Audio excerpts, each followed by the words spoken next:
Hello everyone and happy Tutorial Tuesday. We're so excited because yesterday we launched our new website. So we're going to start a series of tutorials to show you guys how to navigate through the website. We're going to show you all of our cool features and helpful tips. So let's start with the basics.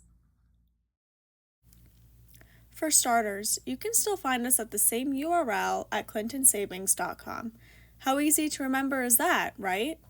The screen you're looking at now is the main page or home page of our website. The site will always launch with a personal homepage header, but if you need information on our business services, simply hover over and click on the business button. But for today, I'll just be talking about our personal services. If you see my cursor move over to the right top of the page, you'll see how easy and quick you can view our rates or apply for a loan with CSB just with the click of a button. Directly underneath, you'll see the button to log into your CSB online banking, plus some new icons that you may need access to frequently. The percent sign will take you to our latest rates we have to offer.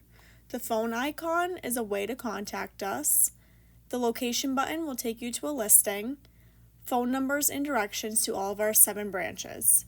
And if you are looking for a service or employee contact, you can simply click on the icon button and type in what you are searching for. Now, below these quick icons, you'll see all of the products, services, and tools to make your personal banking easier and informative with Clinton Savings Bank. As you can see, if I click on the checking button, a drop-down menu will appear. If you are unfamiliar with our checking products and want to find one that best fits your needs, click on the Compare Our Accounts. On this page, you can read all about the benefits of each checking account, or you can even answer a few questions and see what type of checking account may be best for you.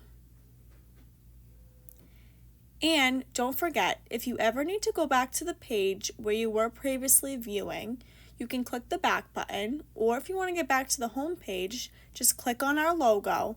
Pretty simple, we hope you think. Phew, that was a lot for today. So tune in next week where I'll be continuing our tour of the new website. Thank you for watching and we'll see you all next week.